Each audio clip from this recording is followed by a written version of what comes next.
오늘은 언약사 강론의 시간으로 지난주까지 이제 언약에 대해서 특히 언약과 율법에 관한 그런 내용들을 봤습니다.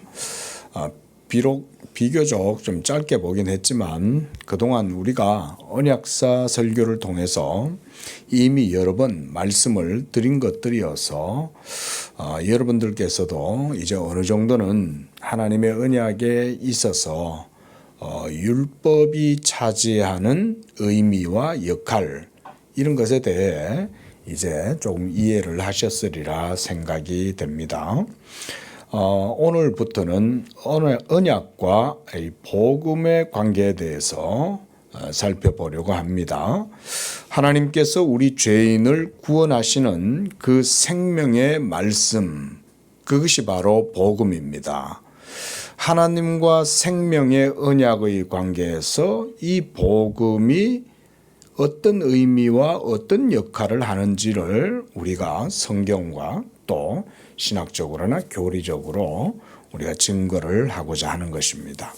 그래서 오늘 본문 마가복음 1장 1절에서 이 말씀을 우리가 좀 보려고 그러는데요. 먼저 보면 마가는 이 복음서를 기록하면서 이렇게 시작을 하죠. 하나님의 아들 예수 그리스도의 복음의 시작이라. 자, 이 말씀처럼 마가는 이제 율법의 시대는 저물었고 복음의 시대가 시작이 되었는데 그것은 예수 그리스도로 말미암아 이루어지게 되었다라고 말하고 있는 겁니다. 영원한 하나님의 말씀, 우리가 원어적 의미에서는 요한복음에 보면 호로고스, 그 말씀 이 말이에요. 더 워드, 그 말씀. 삼일체 가운데 제2위이신 하나님의 본체, 하나님의 형상으로서 하나님의 아들이신 예수 그리스도. 이제 그의 성육신과 함께 신약, 이 신약의 시대의 문이 열리게 되었습니다. 그리고 구약의 율법의 시대는 저물고 복음의 새 시대가 예수님으로 말미암아 시작이 된 것입니다. 이제 그 복음의 시대가 몇 년 지났습니까? 2000년 지났죠, 그렇죠? 2000년 지났습니다. 예수 그리스도의 탄생과 그로 말미암아 시작된 복음의 시대가 2000년인데 역으로 구약의 시대는 그것보다 더 오래되었죠, 그렇죠? 아브라함 때까지 합치면은 훨씬 더 오래된 거죠. 성경은 그래서 아브라함으로부터 또 그 이전에 노아의 홍수 이후에 노아의 세 아들 누굽니까? 셈과 함과 야벳이죠. 하나님께서는 이 세 아들 가운데 구원의 경륜과 섭리를 특별히 셈의 계보 가운데에서 하나님의 언약이 준비되게 하셨습니다. 그리고 오랜 세월이 또 흘렀습니다. 그러다가 이제 창세기 11장 말미에 가면 누가 등장하냐면 아브라함이 등장하게 됩니다. 갈대아 우리에 살고 있던 아브라함을 하나님이 불러서 그를 이끌어내어 그가 노년에 하나님의 약속의 땅 가나안으로 들어가게 되었습니다. 그리고 아브라함과 언약이 이루어지고 난 그 이후 400년이 지나서 이제 하나님께서는 다시 이스라엘에게 시내산에서 모세를 통해서 그들에게 율법을 주셨습니다. 그들과 이 율법을 통해서 언약을 맺으시고 그리고 이스라엘은 그때로부터 하나님의 아들 예수님께서 성육신하셔서 이 땅에 오시는 그 시간까지 그들은 율법 아래 매인받은 삶을 살게 되었습니다. 이런 사실을 사도 바울은 갈라디아서 3장 23절에서 다음과 같이 말씀합니다. 믿음이 오기 전에 우리는 율법 아래에 매인 바 되고 계시될 믿음의 때까지 갇혔느니라. 이게 갈라디아서 3장 23절의 말씀이에요. 그러니까 여기서 보면 믿음이 오기 전이다 이런 표현을 씁니다. 그 전에, 그러니까 구약시대를 말해요. 그때는 율법 아래에 매인 바 되었다 이렇게 사도는 표현을 해요. 또 그렇게 매여 있는 가운데에 언제까지 그렇게 있었냐? 계시될 믿음의 때까지 갇혀 있었다 이렇게 표현해요. 매여 있고 갇혀 있었던 거예요. 율법 아래에. 하나님의 뜻이겠죠, 그렇죠? 하나님이 그 뜻 가운데에서 이스라엘을 택하시고 이 이스라엘은 바로 그 하나님의 율법 언약 아래에 메어 두신 거예요. 그리고 가두어 놓으신 거예요. 벗어나지 못하도록. 그렇게 해서 언제까지? 믿음이 올 때까지. 자, 이제 하나님의 작정하신 뜻대로 구약의 경륜과 섭리의 때가 드디어 차게 되었습니다. 그래서 갈라디아서 4장 4절 우리 한번 찾아보겠습니다. 갈라디아서 4장 4절 말씀에 사도는 이렇게 말씀해요. 자, 우리 찾아서 함께 읽어보겠습니다. 때가 참에 하나님이 그 아들을 보내사 여자에게 나게 하시고 율법 아래에 나게 하신 것은 고담절도 율법 아래 있는 자들을 속량하기 위함이다. 여기까지. 자, 여기서도 사도가 뭐라고 말합니까? 예수 그리스도가 때가 차니까 오셨다는 거예요. 그리고 여자에게서 나게 했다는 말은 동정녀 마리아에게서 나게 했다 이 말씀이고요. 그리고 율법 아래에 나게 하셨다 그랬어요. 이건 중요한 의미입니다. 그리고 또한 5절에 보면 율법 아래 있는 자들을 속량하기 위함이다 이렇게 말씀하죠. 앞서 갈라디아서 3장 23절에서도 율법 아래 매였고 갇혔다 이런 표현처럼 사도 바울은 계속해서 이스라엘 백성들이 율법 아래에 있었다 이렇게 표현을 합니다. 그리고 예수님이 오신 것은 그 율법 아래 있는 자들을 해방시키고 속량하기 위하여 오셨다는 거예요. 근데 이 갈라디아서 4장 4절에 보면 때가 찼고 이런 말이 합니다. 때가 참에. 오늘 마가복음 1장 15절에서도 마가는 이런 표현을 씁니다. 때가 찼고 하나님의 나라가 가까웠으니 이렇게 말해요. 때가 찼다 이렇게 말합니다. 때가 찼다. 여러분 성경은 하나님이 하시는 모든 일에는 때가 있다 이렇게 말씀합니다.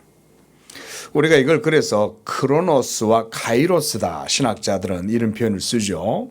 크로노스라는 말은 이제 우리가 살아가는 삶의 연대기를 우리가 크로노니컬하다.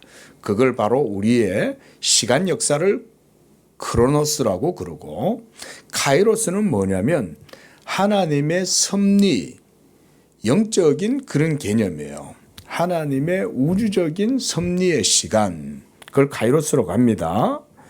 자, 이처럼 전도서 3장 1절을 보면 범사의 기한이 있고 천하 만사가 다 때가 있다 이렇게 말씀하죠. 또 하박국 선지자도 2장 3절에서 이 묵시는 정한 때가 있다 이렇게 말씀했습니다. 그리고 그 종말이 속히 이르겠고 결국 거짓되지 아니하리라. 비록 더딜지라도 기다리라.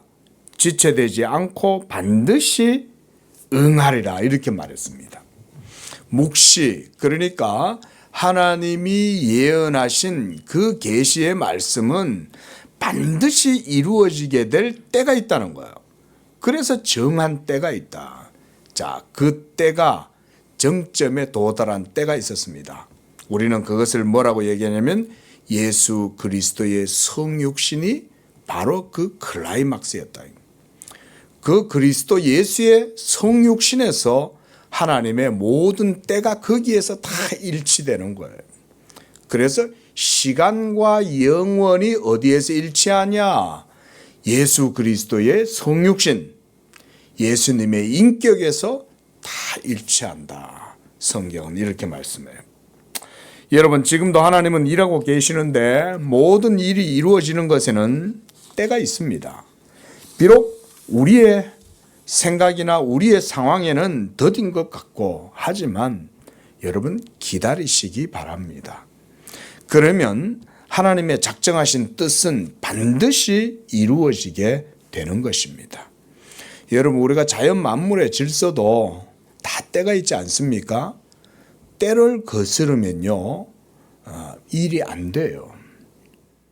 하나님의 창조하신 질서가 순리 가운데 본성적으로 이루어지면 모든 게 다 때를 따라 이루어지도록 하나님이 이 세계를 창조하셨잖아요. 봄, 여름, 가을, 겨울. 그런데 참 요즘 얼마 전에 차를 타고 가다가 어딘가 목련이 이렇게 있는 걸 봤는데 제가 참 안타까운 마음이 들더라고요. 벌써 목련이요 꽃눈이 이렇게 맺히는 거예요.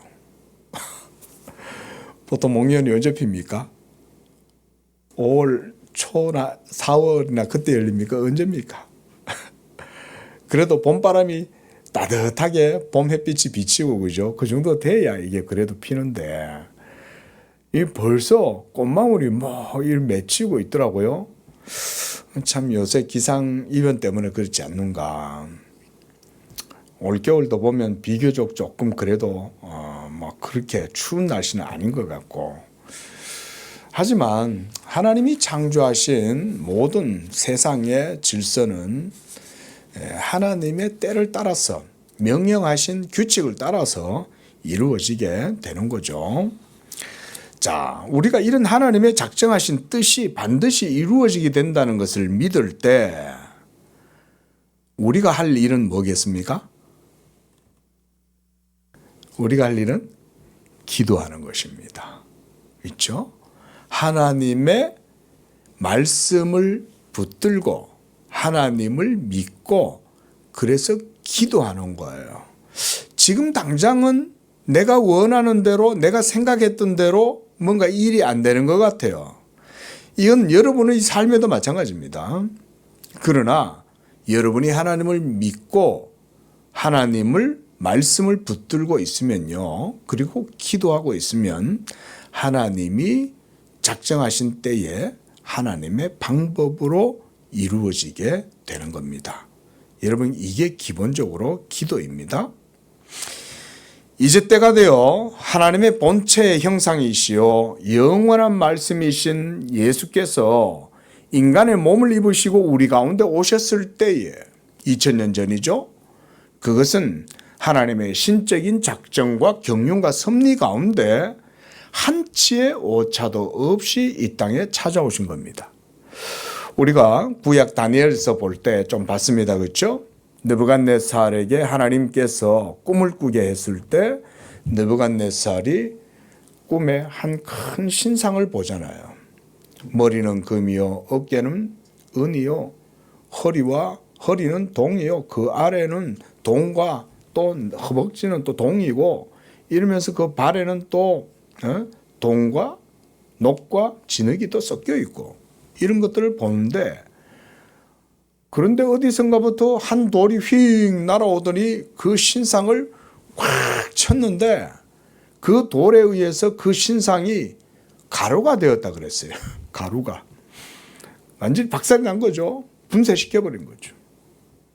그리고 성경은 이것을 바로 예수 그리스도라고 말씀하고 예수 그리스도께서 자기의 인격과 사역을 통해서 온 세상 모든 거대한 제국들, 페르시아, 그 다음 메데, 바사, 그리고 헬라 제국, 로마 제국, 이 모든 것들이 다 예수 그리스도의 때에 한 돌이 날아와서 박살을 내더라.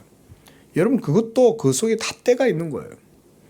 나라들이, 제국들이 하나하나 바벨론과 메데와 페르시아와 그 다음에 헬라 제국과 그 다음 로마 이런 것들이 쭉 이루어지는 그런 역사적 과정을 보여주죠.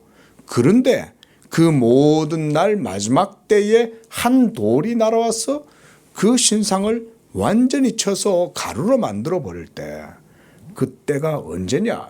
예수 그리스도가 오실 때가 그때인 것입니다. 예수님이 오시는 동안 그 중동의 고대 근동의 제국들의 흥망성쇠가 다니엘서를 통해서 계속 다 보여주고 있는 거죠. 모든 구약의 선지자들과 율법이 증거하신 것처럼 이제 그때가 되었을 때 우리가 이것을 성경에서는 임마누엘이다 그러죠. 하나님의 장막이 사람과 함께 하게 되는 이 놀라운 우주적인 하나님의 역사, 하나님의 구원의 경륜과 섭리가 바로 예수 그리스도의 성육신에서 이루어지게 된 거예요. 놀랍죠? 여러분, 성경이 바로 이런 계시의 은밀한 비밀을 보여주는 겁니다. 그리고 성경이 증거했던 바 이 계시의 비밀은 영원토록 그것이 없어지거나 변개되지 않습니다. 반드시 이루어지게 됩니다. 그리고 하나님과 사람이 함께 만나는 바로 그 하나님의 장막이 뭐냐면 예수 그리스도의 성육신이에요. 여러분, 그리스도의 몸은 그래서 굉장히 중요합니다. 그래서 성경에 의하면 시편 기자는 그리스도의 시편을 통해서 뭐라고 얘기하냐면 하나님이 나를 위하여 한 몸을 예비하셨다 이렇게 얘기합니다. 여러분, 예수님의 몸에 의해서 우리 모두는 다 구원을 받습니다. 그리고 그때 그 구원이라는 말은 먼저는 여러분과 하나님이 그리스도의 몸에 의해서 연합되는 겁니다. 그러니까 이 연합이 없이는 우리가 구원을 못 받아요. 우리의 구원은 하나님과 인격적 관계, 하나님과 영적 연합, 이 신비적 연합이 이루어져야 되는데 그 연합의 모체가 바로 예수 그리스도의 사럭스, 몸이에요, 몸. 그래서 그리스도가 성육신 하시지 않으면 구약의 모든 예언과 언약은 이루어지지 않아요. 그리스도께서 이 하나님의 우주적인 섭리와 경륜과 작정을 이루시기 위하여 하나님의 때에 맞게 오신 거예요. 그게 2000년 전 아우구스토스가 로마의 황제가 되고 다스리던 그때에 그리스도께서 탄생하신 거예요. 바로 그때를 얘기하는 겁니다. 마가는 그래서 오늘 1장 1절에서 이 하나님의 구원 경륜과 섭리가 예수 그리스도의 성육신과 그의 인격에서 드러나게 된 시점에서부터 시작된 것이다. 이렇게 말씀하고 있죠. 그래서 다시 한번 본문을 보세요. 마가는 복음의 시작이다. 이렇게 말했어요. 복음의 시작. 그렇다면 그 이전에는 하나님 나라가 없었을까? 여러분, 복음이 시작되기 전에는 그럼 뭐가 있었다는 말이에요? 구약시대 때는 뭐가 있었어요? 그렇죠. 율법이 있었죠. 그렇죠. 그리고 그 율법 속에 복음에 뭐가 담겨 있었어요? 약속이 담겨져 있었죠. 그렇죠? 예. 여러분, 이런 걸 들으실 때 여러분들도 비록 설교지만 여러분들이 이렇게 어디 적어 놓으시든지 그렇게 해서 여러분들이 이렇게 딱 이해를 그렇게 마음에 담아 놓으셔야 돼요. 복음이 시작되기 이전 시대에는 율법이 있었고 그러나 하나님 나라가 거기에도 있었어요. 구약시대 때도 하나님 나라가 있었어요. 그런데 여러분, 춘추전국 시대, 진한 시대 뭐 이런 때 거기에 하나님 나라가 있었을까요? 마야 문명, 잉카 문명에 하나님 나라가 있었을까요? 황하 문명에 하나님의 나라가 있었을까요? 구약 이전에는 어디에 하나님 나라가 있었어요? 하나님의 약속의 땅 가나안 안에 이게 딱 한정되어져 있었어요. 그래서 그 가나안 땅이 하나님 나라의 예표이고 상징적으로 그걸 비유적으로 보여주는 거였어요. 그러니까 복음이 시작되기 이전에는 율법의 시대였고 하나님 나라가 있다 해도 그것은 다만 가나안 땅에 국한되어져 있었습니다. 그 땅 안에서 살아가는 성도들은 하나님 나라를 어느 정도 율법을 통해서 배우는 거예요. 그러긴 해도 아직 하나님 나라를 완전하게 경험하지는 못했어요. 다만 율법을 통해서 장차 이루어지게 될 표상, 모형, 그림자 이런 것들을 보고 경험하고 배웠던 거예요. 이게 어디서 전부 다 이루어지냐면 바로 그 작은, 우리가 요즘 뭐 미니어처 이런 게 있잖아요. 예? 미니멀하게 그 안에 하나님이 딱 놔두시고 그 속에서 하나님의 언약을 경험하고 배우도록, 그리고 무엇보다 하나님이 그걸 통해서 계시하시는 거예요. 장차 이렇게 하나님 나라가 이루어진다, 하나님의 뜻이 이렇게 이루어진다, 그거를 구약의 모든 율법 아래에서 메인받은 그들의 삶과 역사 속에서 보여주신 것입니다. 그런데 이제 때가 된 거죠. 그래서 이제 하나님께서 이 예수 그리스도를 통해서 새 시대의 새 언약의 복음을 시작하게 하고, 그래서 이제 하나님의 전 구속적 섭리, 경륜이, 그리고 영원한 작정이 예수 그리스도의 탄생과 함께 마침내 시작되고 이루어지게 된 거예요.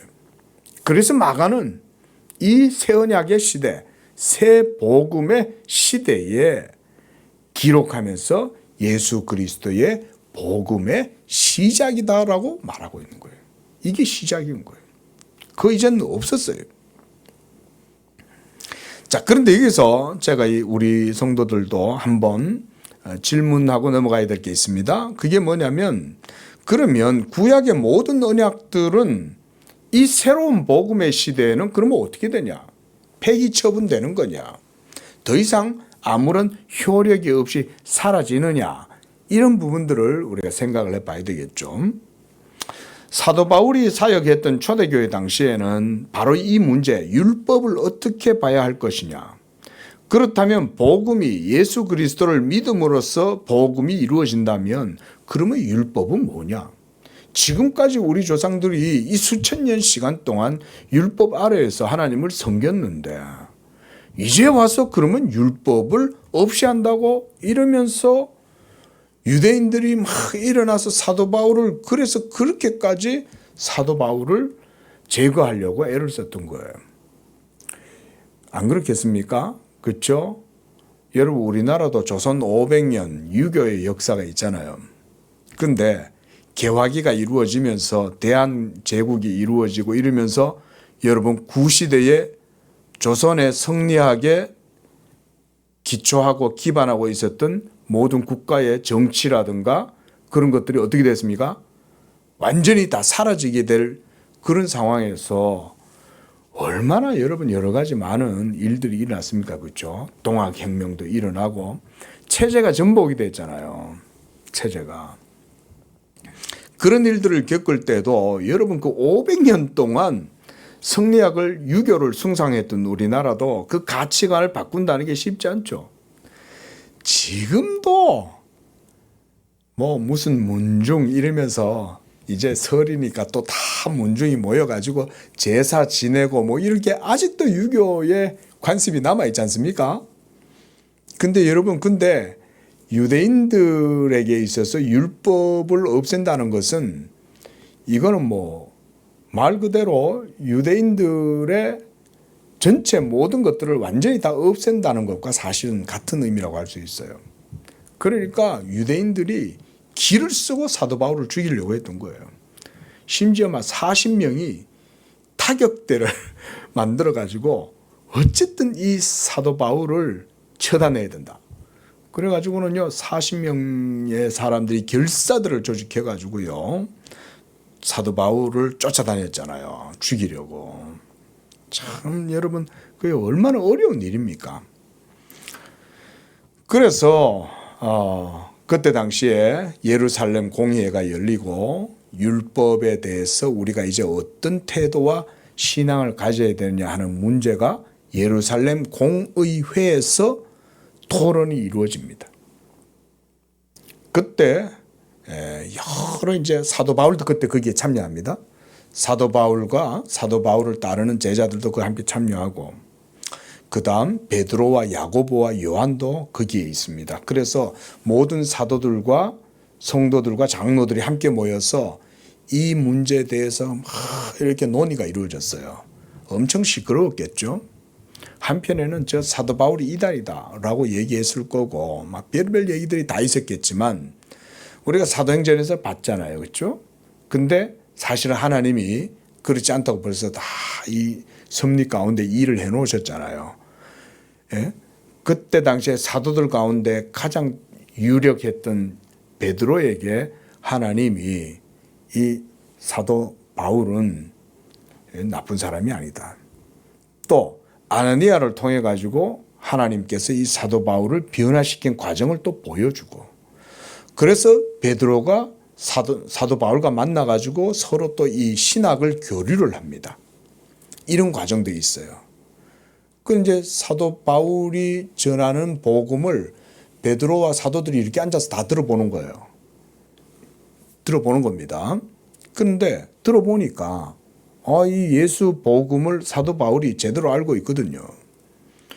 그리고 그것이 하나님의 도에 전혀 거침이 없고 오히려 명확하게 해석하는 것을 보게 된 거예요. 그래서 베드로가 사도 바울과 이 교리적으로나 영적으로나 친교하는 데 있어서 전혀 문제가 없다는 것을 판단한 거예요. 그래서 베드로도 바울과 악수하고 우리 같은 동역자다. 같은 하나님 나라 일꾼이다. 인정을 한 거예요. 근데 이 예루살렘 공회가 열린 거예요. 그래서 이 문제가 아직도 율법을 어떻게 처리해야 될지를 몰라가지고 막 서로 토론이 막 격론이 일어났을 때 결국은 베드로도 아니다. 율법의 행위가 아니라 믿음으로 이루어진다는 것을 하나님이 바로 그 고넬료 사건을 통해서 보여주셨다. 꿈에 하나님이 천사를 통해서 고넬료의 집에 가서 하나님 말씀을 전하라고 했는데 내가 그 집에 가서 말씀을 전했더니 하나님의 성령이 그때 내려오셔가지고 말씀과 함께 그 고넬료 집에 속해 있는 모든 집의 사람들이 다 성령을 받고 구원을 받더라. 자, 행위로 구원받았습니까? 고넬료 집의 사람들은? 아니죠. 복음을 들을 때 성령이 거기에 같이 임하시는 거예요. 그렇게 해서 그들이 구원받는 것을 베드로가 본 거죠. 자, 이 사건은 굉장히 중요한 의미가 있었어요. 그래서 나중에 예루살렘 공회가 이루어졌을 때 베드로는 이 얘기를 합니다. 하나님이 믿음으로 우리와 같이 무할례자들인 저들을 깨끗하게 하신 것을 우리가 봤다. 그런데 어떻게 우리가 이런 율법의 제도를 가지고 그들의 믿음을 부정하거나 할 수 있냐? 하나님이 그렇게 하시지 않냐? 우리에게 주신 것과 똑같은 성령을 무할례자들인 그들에게도 주더라. 요걸 베드로가 예루살렘 공회에서 딱 밝혀요. 그러니까 그걸 다 듣고 있던 사람들이 그제서 이제 깨달은 거죠. 율법이 그 역할을 하는 것은 있긴 해도 율법 행위 때문에 구원받는 건 아니구나. 예수 그리스도의 복음의 말씀을 들을 때 그때 믿고 구원받는 것이 이게 복음이구나. 이거를 깨닫고 야고보 사도가 이제 일어나서 결론을 지어요. 형제들아 이러면서 우리도 짊어지지도 못하는 율법의 의무를 저 이방인 무할례자들인 저 이방인 형제들한테 우리가 지워서 힘들게 하면 되겠냐? 맞죠? 유대인들 자신들도 율법을 못 지켜서 하나님의 진노를 당해서 전부 다 하나님께 쫓긴 바 되었는데 어찌 우리가 지지도 못하는 짐을 저들한테도 지우냐? 우리가 그러면 안 된다. 야고보가 이렇게 말을 해요. 그럼 뭐예요? 율법을 버리자는 말이에요? 뭐예요? 그건 아니죠. 율법을 버리자는 말이 아니라 믿음으로 구원을 얻는 것이라는 사실을 얘기하는 것일 뿐이에요. 그러면 율법은 어떻게 해야 되느냐 이 말인 거예요. 그렇죠? 새로운 언약의 복음의 시대가 열렸는데 그러면 구약의 모든 하나님의 율법들은 어떻게 해야 되냐. 자, 이거는요, 사실요, 오늘날도 여전히 이 문제는 오늘날에도 제기가 되고 있습니다. 우리 성도님들은 조금 생소할 수 있겠지만 소위 요즘 신율법주의라든가 또 세관점 학파 뭐 이런 사람들이 있어요. 근데 이들이 주장하는 것도 결국 핵심 논제는 뭐냐면요, 율법과 복음의 관계에 대해서 언약사적으로 그릇되게 해석하는 게 문제인 거예요. 이게 오늘날도 여전히 이런 문제가 걸린 거예요. 자, 여러분 보세요. 2000년 전에 이미 예루살렘 공회에서, 이게 예루살렘 공회가 역사 속에 여러 많은 공회들이 있었잖아요. 니케아 공회, 콘스탄티노플 공회, 에베소 공회, 뭐 칼케돈 공회, 여러 공회들이 많이 있었단 말이에요. 근데 이 예루살렘 공회가 가장 첫 번째 공회예요. 거기서 이미 사실은 결정난 거잖아요. 그렇죠? 그런데도 2000년이 지난 지금도 다시 이 문제가 또 불거지는 이유는 뭘까요? 이 시대의 사람들 속에서도 여전히 율법과 복음에 대한 바른 이해가 필요하다는 것을 보여주는 거예요. 그래서 오늘날도 여전히 교회와 하나님의 말씀을 전하는 사역자들은 율법과 복음에 대한 관계를 바르게 조명해주고 지적해줘야 돼요. 그러지 않으면 사람들은 계속해서 율법을 복음으로 오해하든가 복음을 율법으로 오해하든가 율법과 복음을 혼돈하고 바른 신앙을 가지지 못해요. 그러니까 오늘날도 교회는 늘 복음을 바르게 전하기 위해서 힘써야 돼요. 구약의 모든 율법은 예수 그리스도께서 그 율법의 마침이 되셨어요. 예수님이 마침이 됐습니다. 율법은 마쳤어요. 그럼 율법이 마침이 됐다는 말은요, 율법이 폐기된다는 말이 아닙니다, 여러분. 그게 아니라 율법이 완성되었다는 말이에요. 그럼 완성됐으니까 율법이 없어진 게 아니죠, 그죠? 완성됐잖아요. 그리고 그리스도의 인격과 사역, 복음을 통해서 무엇보다 이제 하나님의 나라가 아까 어디에 국한되어져 있었다 그랬습니까? 가나안 땅에 국한되어져 있었다 그랬죠? 그런데 이제는 예수 그리스도에 대한 믿음과 복음을 통해서요, 이 하나님 나라의 복음이 가나안 땅을 넘어서 버려요. 그리고 믿음의 문이 이방인에게 열리게 되었어요. 그래서 예수님이 마태복음 28장에 보면 이렇게 말씀하죠. 너희는 온 천하에 다니며 온 유대와 사마리아와 땅끝까지 이르러 이 복음을 전하라. 이러면서 여러분, 하나님 나라가 이제는 포문이 열려버린 거예요. 그게 예수 그리스도의 인격에부터 시작된 거예요. 거기서부터 천하 만국으로 이제는 하나님 나라의 복음과 언약이 막 퍼져 흘러 어디까지 왔을까요? 여기 이 양재교회까지 흘러온 거예요. 그래서 천국은 그때부터 지금까지 마태복음 11장 12절에 보면 예수님이 그래서 그런 표현을 써요. 천국은 그때부터 지금까지 침노를 당하고 침노하는 자는 빼앗는다, 이렇게 말했어요. 빼앗기는 사람은 누굴까요? 누가 빼앗길까요? 유대인들은 빼앗기는 거예요. 유대인들은 자신들이 하나님 나라를 차지하고 있다고 생각했고 약속의 땅 가나안을 자기들의 유업으로 생각하고 있었잖아요. 그렇죠. 그 가나안 땅 안에는 하나님 나라가 있었어요. 그런데 이제 그 하나님 나라는 더 이상 그들에게만 주어져 있지 않는 거예요. 예수 그리스도의 복음을 통해서 그 문이 열리고 온 세계 가운데로 이 하나님 나라가 열리니까 믿음으로 이제는 거기를 침노하는 거예요. 그리고 침노하는 자는 빼앗아요. 그리고 유대인들은 그 나라를 빼앗겨요.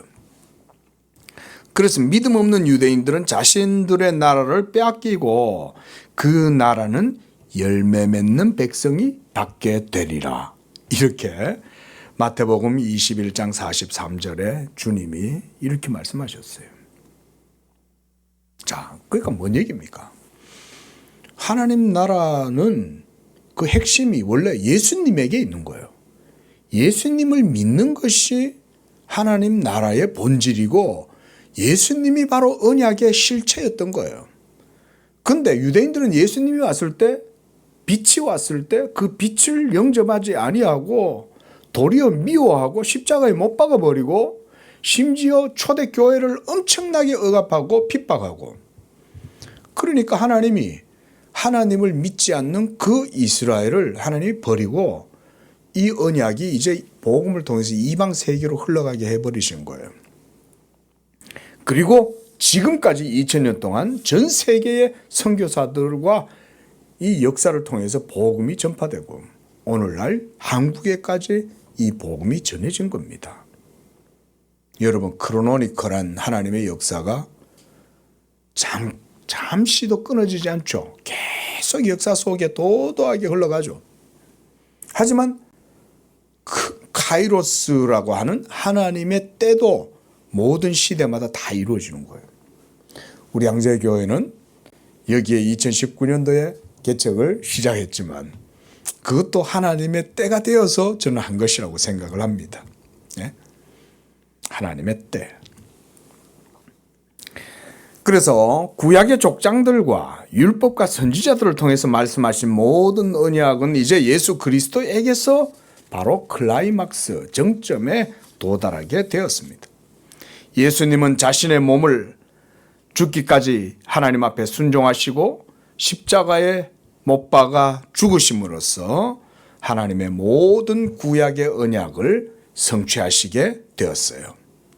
그리고 그리스도의 십자가의 죽으심으로써 이제 그의 몸을 통해서 하나님의 나라가 열리게 되었다.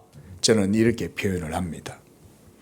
그 십자가에서 하나님과 죄인 사이의 화해가 이루어지게 되었으며 하나님의 의가 만족됨이 되었고, 이로써 하나님께서는 그리스도 예수로 말미암아 죄인들을 용납하실 수가 있게 된 거예요.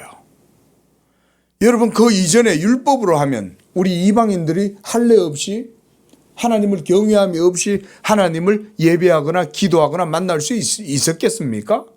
그럴 수 없었죠. 그렇죠? 심지어 유대인들조차도 율법을 어기면서 하나님 앞에 나가가면 죽임을 당하는 거예요. 그랬던 율법의 시대가 끝이 난 거예요. 이제는 죄인들이 값 없이 은혜로 믿음으로 하나님 앞에 나아갈 수 있게 된 거예요.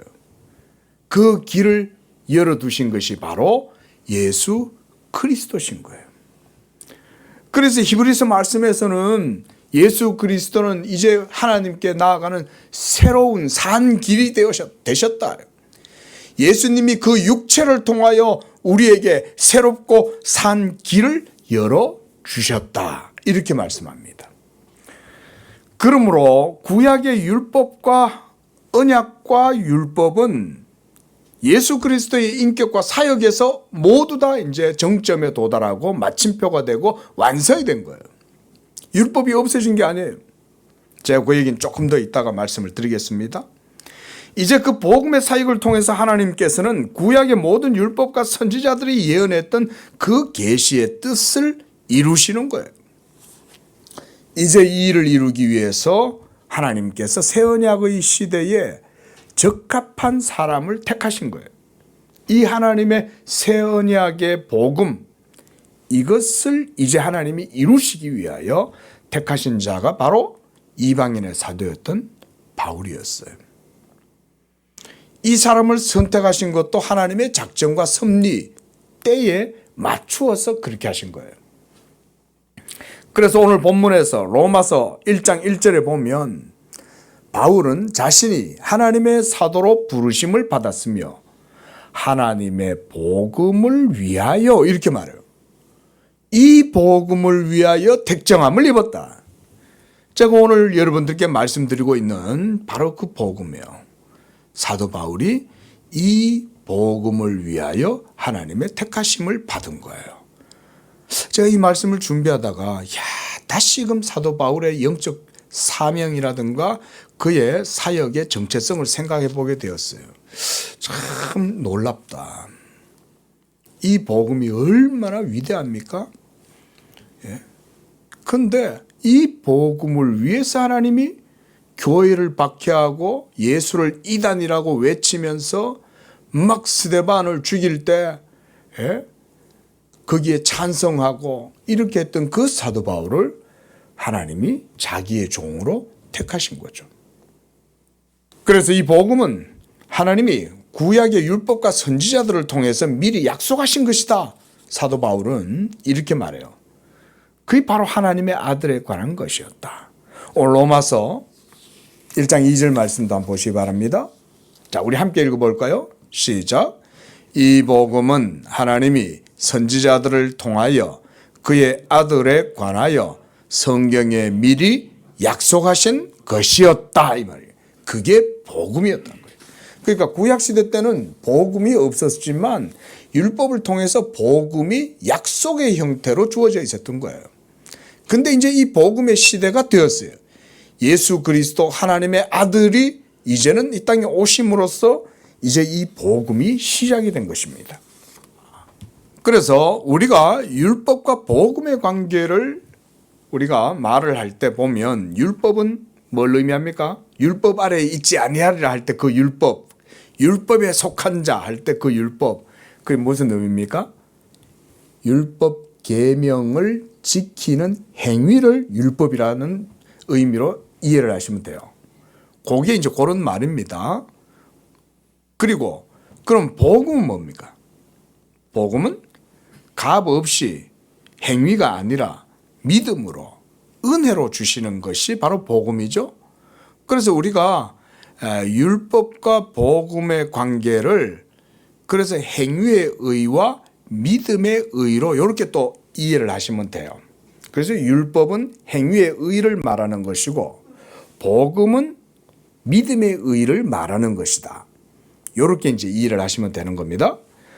그래서 하나님의 하나의 언약, 하나님은 한 분이시니까 그렇죠? 하나님 한 분이시잖아요. 근데 그 하나님께서 자기의 언약에서 율법이 의의 말씀이지만 복음도 하나님의 의를 드러내는 말씀이 된 거예요. 이제 여기서부터가 이제 성경을 이해하는데 많은 분들이 어려움을 겪어요. 아니 하나님은 한 분이신데 하나님이 왜 그러면 율법 언약과 복음 언약 이 두 가지를 같이 이렇게 주시냐 헷갈리게. 그러지만 우리가 지금까지 설교를 통해서 율법을 왜 주셨냐라고 하는 것에 대해서도 봤습니다. 그렇죠? 로마서 1장 17절에서 사도 바울은 복음에는 하나님의 의가 나타난다 이렇게 말했어요. 예수 그리스도의 복음이죠. 그리고 복음은 예수 믿음으로 말미암는 의가 복음이라고 그랬습니다. 그래서 이 믿음 로마서 1장 17절을 보면 사도 바울은 믿음에서 믿음에 이르게 되는 것이 바로 복음이다 이렇게 표현을 해요. 즉 행위로 말미암아 의롭다함을 얻게 되는 것은 뭐다? 행위로 말미암아 의롭다함을 얻게 되는 것은 무엇이다? 그렇죠. 율법이죠. 그러나 이제 예수 그리스도로 말미암는 새 언약의 시대에서 복음은 행위가 아닌 무엇으로? 믿음으로 어디에 이르게 된다? 의에 이르게 된다는 거예요. 요게 이제 중요해요. 의에 이르게 된다는 거예요. 하나님의 의에 이르게 된다. 그러나 율법과 복음의 차이는 하나님의 의의 법인 율법이 자, 우리 어린이가 오늘 성과암성했죠.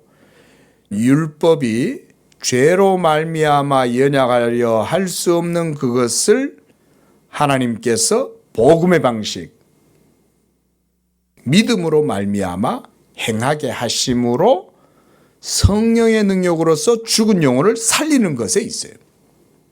자, 요서부터가 이제 오늘 설교에서 이제 우리는 이제 클라이막스예요.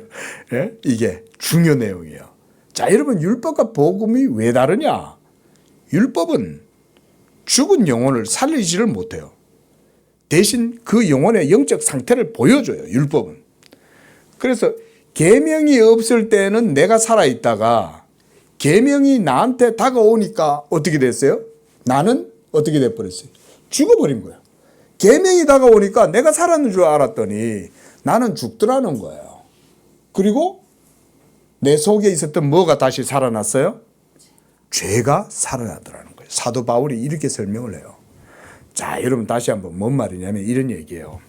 자, 예전에 우리가 이 사극 같은 데 보면 전하 탕약 드시옵소서 이러면 이 궁녀들이 딱 그 전에 뭘 먼저 합니까?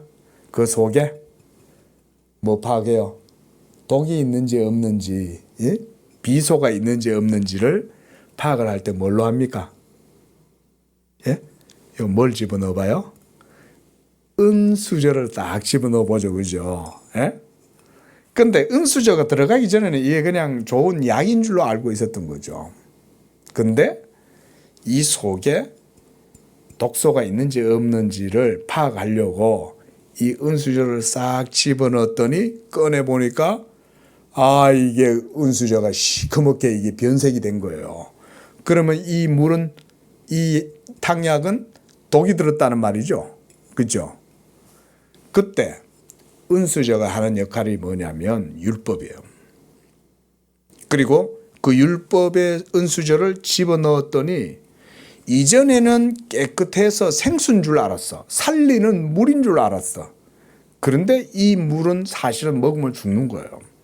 근데 이게 죽음이라는 걸 몰랐죠. 그렇죠? 근데 은수저를 통해서 이게 죽었다는 것을 보여주는 거죠. 말하자면 율법의 시금석을 통해서 우리의 영혼 속에 있는 죄의 본질, 실체를 하나님이 율법을 통해서 드러내시는 거예요. 근데 그거는 오직 율법만 할 수 있어요. 율법만. 우리 양심도 어느 정도 죄에 대해서는 말할 수 있어요. 하지만 절대적이고 객관적 의미에서의 의의 상태, 기준은 제시하지 못해요. 양심은. 왜냐하면 사람은 양심도 속이잖아요. 하지만 객관적이고 절대적이고 보편적인 의의 법칙, 율법은 그렇게 할 수 없죠. 절대적이잖아요. 그러니까 계명이 우리에게 오면 우리 속에 그동안 죄가 역사하고 이 죄 때문에 내가 사망 가운데 있었음에도 불구하고 사람들은 어떻게 생각합니까? 내가 살아있다고 생각, 그렇죠. 깨끗하다고 생각하는 거죠. 의롭다고 생각하는 거예요. 예? 지금 예수 안 믿고 살아가는 이 세상의 모든 사람들이 다 그러고 사는 거예요. 근데 그들이 죄인이라는 사실을 딱 보여주는 게 뭐냐? 율법이 그걸 보여준다. 율법이. 하지만 율법이 이렇게 우리가 죄인이라는 사실을 깨닫게 하고 그래서 내 속에 있는 것은 죄요. 죄가 나를 주장하고 나는 영적으로는 죽은 상태다. 사망의 상태다. 라는 것을 율법이 보여주기 전에는 우리는 그것을 객관적으로 깨달을 수 없어요. 그래서 제가 항상 우리가 말씀 강조하는 게 율법을 그래서 교회에서 가르쳐야 된다. 제가 율법을 가르침으로써 여러분들을 정죄하려고 하는 게 아니죠.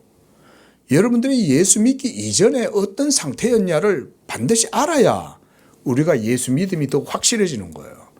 왜냐하면 예수님을 믿지 않고서는 누구도 그 죄와 사망에서 자유함이나 구원함을 얻을 수 없기 때문에. 그러니까 율법을 우리가 바르게 가르쳐야 돼요. 바르게 얘기를 해야 돼요. 자, 말씀드렸듯이 율법은 사람의 죽은 영혼을 그 상태를 보여주긴 해도 그 죽은 영혼을 살릴 수는 없어요. 이게 율법의 복음에 대비해서 율법이 한계예요. 율법은 의의 말씀이긴 해도 죄를 죄되게 하고 그래서 죽이는 문자다 그랬어요. 고린도후서 3장 6절 우리 한번 찾아봐 보십시오. 자, 이렇게 율법이 하나님의 의의 법임에도 불구하고 연약하여 할 수 없었던 그것을 하나님이 복음의 말씀으로 구원하실 때에 왜 율법은 하나님의 동일한 말씀임에도 불구하고 복음과 같이 죽은 영혼을 살아나게 해서 살아계시는 하나님을 섬기도록 할 수가 없었느냐. 그리고 사도 바울이 바로 율법과 복음의 차이를 어떻게 설명하는가. 우리가 성경 공부할 때 그래서 이런 걸 배우는 거다 그랬어요. 아시겠죠? 우리가 그런 걸 자주 말씀드렸어요. 그죠? 여러분 성경 공부한다는 건 다른 거 아니에요. 성경 속에 물론 여러 가지 이제 지식이나 정보들을 배우고 뭐 역사도 배우고 이런 것도 중요하지만 성경 공부의 가장 중요한 핵심은 뭐냐면 율법과 복음의 차이가 뭐냐 이걸 배우는 겁니다. 이게 성경 공부예요. 그래서 그 대표적인 차이를 사도 바울이 고린도 후서 3장 6절에서 이렇게 말하죠. 자, 우리 함께 읽어보겠습니다. 시작. 율법은 죽이는 문자요 영은 살리는 것이다 그랬어요. 사도 바울이 대표적으로 이런 것들이 율법과 복음의 차이를 명확하게 표현하고 있는 거예요. 율법은 하나님의 의의 말씀이에요. 그 의의 말씀 그 자체는 생명이에요. 왜냐하면 하나님 말씀이잖아요. 그런데 아니 살리는 생명의 말씀이 어찌하여 우리에게 다가왔을 때 우리는 도리어 죽게 되고 내 속에 있는 죄가 드러나게 되냐? 뭐 때문일까요? 우리는 영적으로 이미 죽어 있기 때문에 그런 거예요. 이미 아담 안에서 태어나는 모든 인류는 다 죄로 말미암아 영적으로 사망의 상태에 처해 있는 거예요. 근데 이 율법이 다가오니까 율법에 여기 보면 율법 조문은 죽이는 것이요 그랬어요. 조문이란 말은 레터, 여러분 문자라는 말이에요. 여러분 그 문자가 사람의 영혼을 죽일 때는 율법이 죽이는 게 아니라 우리가 죽었다는 걸 깨닫게 해준다 이런 말을 그렇게 하는 거예요. 사실상 율법은 하나님 말씀이니까 율법 그 자체는 사실은 생명의 말씀이라고도 할 수 있어요. 그런데 그런 생명의 말씀이 어찌 우리를 죽이냐 이거죠. 그럼 율법이 잘못된 거냐? 그게 아니죠. 율법이 잘못된 게 아니라 우리가 죄로 말미암아 영적 상태가 사망의 상태이기 때문에 그런 거예요. 자, 또 한번 찾아보겠습니다. 이번엔 로마서 8장 10절입니다. 자, 한번 읽어보겠습니다. 시작. 너희 안에 계시면 몸은 죄로 말미암아 죽은 것이나 영은 의로 말미암아 살아있는 것이다 그랬습니다. 자, 여기도 보면 사도 바울은 몸은 죄로 말미암아 죽었다 그랬는데 이때 죽었다는 사실은 누가 가르쳐준다? 율법이 가르쳐주죠. 근데 왜 여기서 몸이라고 그랬을까요? 그 몸으로 율법을 행하려고 노력을 해본 거예요. 예? 그 몸으로 율법을 행하려고 노력해보니까 되더라 안 되더라? 안 되더라 이거예요. 왜 안 돼요? 왜 생명의 말씀을 우리의 몸이 행하려고 하는데 그게 행할 수 없는 거예요? 왜 못 행해요? 그래 얘기해봐요. 그렇죠. 예? 영적으로 죽어 있으니까 그 몸이 계명을 행하지를 못하는 거예요. 그 얘기를 하고 있는 거예요. 그런데 영은 의로 말미암아 살았다 할 때 이때 의는 뭘까요? 무슨 의일까요? 율법의 의일까요? 복음의 의일까요? 그렇죠. 복음의 의. 이 복음의 의가 믿음으로 말미암는 의다. 그 얘기죠. 그 얘기하고 있는 거예요. 그래서 로마서 8장 3절에서는 율법이 죄 때문에 육신이 연약하여 할 수 없다. 그렇게 말씀한 거예요. 그러니까 율법의 문자, 법조문의 문자로 쓰여진 율법 증서는 하나님의 의를 보여주긴 해도 그리고 율법 그 자체가 하나님의 말씀이므로 생명의 말씀이라 할지라도 그것은 우리의 몸이 죄로 말미암아 죽었다는 사실을 더욱 깊이 보여줄 뿐인 거예요. 그래서 사도 바울은 율법이 아브라함 언약 이후 400년 후에 더해진 것은 범법함을 인함이라 그랬던 거예요. 그러니까 우리의 죄 때문에 율법이 추가가 되었다는 거예요. 왜냐하면 율법이 없이는 우리의 믿음이 온전하게 유지가 되지 못하니까 그래서 하나님이 아브라함과 맺은 언약 이후 400년 후에 추가로 이스라엘 백성들에게는 율법을 주심으로써 아브라함 언약이 견지되도록 세워지도록 그렇게 하셨던 거예요. 그러나 문제는 율법은 우리의 몸이 죄로 말미암아 죽었다는 사실을 더욱 깊이 있게 보여줄 뿐이지 율법 그 자체가 우리의 영혼에 생명력으로 작용을 한다든지 생명을 줄 수는 없었던 거예요. 자, 그러나 성경은 이렇게 죄로 말미암아 죽었던 우리의 영혼을 살리는 하나님의 말씀의 방식을 율법이 아니라 복음으로 이루신다고 말씀해요. 그게 바로 율법이 육신으로 말미암아 연약하여 할 수 없는 그것을 하나님은 하시나니 그랬죠. 우리 로마서 3장 말씀 가서 읽어보고 마치도록 하겠습니다. 자, 우리 어린이가 요즘 이 성경 구절 읽고 있죠. 자, 하나님의 방식이 바로 3절에 나와 있어요. 율법이 할 수 없었던 그것, 우리의 죄가, 우리의 몸에 죄가 부패하고 그래서 우리가 영적으로 사망 가운데 있어서 할 수 없었던 그 율법을 하나님이 자기의 능력으로 하신다 이거예요. 그 능력이 뭐냐 이거예요. 그게 어떻게 하시냐? 자, 8장 3절 읽습니다. 시작. 율법이 육신으로 말미암아 연약하여 할 수 없는 그것을 하나님은 하시나니 곧 죄로 말미암아 자기 아들을 죄 있는 육신의 모양으로 보내어 육신의 죄를 정하사 4절 육신을 따르지 않고 그 영을 따라 행하는 우리에게 율법의 요구가 이루어지게 하려 하심이다 그랬어요. 자, 여러분 얼마나 놀랍습니까? 이게 하나님이 하시는 방식인 거예요. 그래서 하나님이 율법으로 말미암아 사망과 죄 가운데 빠질 수밖에 없는 우리들을, 그래서 하나님의 의를 조금도 우리의 몸으로 행할 수 없었던 우리들을 그리스도 예수를 통해서 우리를 새 생명이 되게 하고 거듭나게 해서 믿음으로, 율법 행위가 아니라 믿음으로 하나님의 의를 따라 살아가는 은혜와 능력을 주신다. 할렐루야. 여러분들이 하나님의 의의 법을 따라 살아갈 수 있는 복된 존재가 되었음을 믿으시기 바랍니다. 그래서 율법 행위로는 안 돼요. 그래서 사도 바울이 그것을 모든 서신서에 율법으로 말미암아서는 할 수 없어. 율법 아래에 있고자 하는 자들은 저주 아래에 있는 자들이야. 율법으로는 사람이 할 수 없어. 오직 하나님의 말씀 예수 그리스도를 믿음으로써 우리가 의에 이르고 율법의 요구를 따라 살아갈 수가 있는 거야. 그 얘기를 하시는 거예요.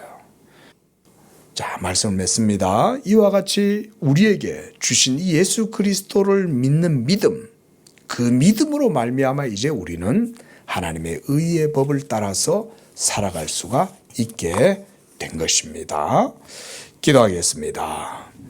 거룩하신 하나님, 이와 같이 율법이 육신으로 말미암아 연약하여 할 수 없었던 그것을 이제 하나님께서는 하나님의 영원한 말씀 예수 그리스도를 이 땅에 보내주시고 그 예수 그리스도를 믿는 믿음 가운데 이제는 우리의 삶이 하나님의 율법 앞에 저주받고 하나님의 진노를 당하고 형벌을 당하는 삶이 아니라 도리어 그 율법이 이제 믿음으로 말미암아 우리의 삶 가운데 성령의 능력으로 율법에 요구하는 바가 이루어지도록 이와 같이 우리에게 믿음 주시고 그 믿음을 따라 새 언약 백성된 삶을 살게 하시니 감사합니다.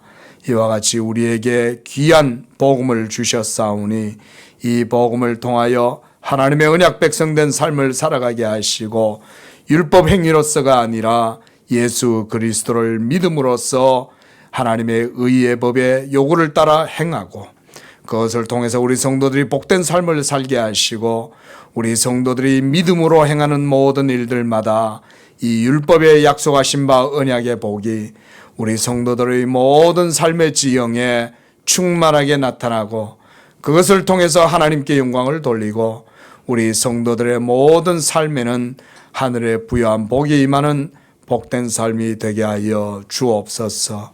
거룩하신 예수님의 이름으로 기도합니다. 아멘.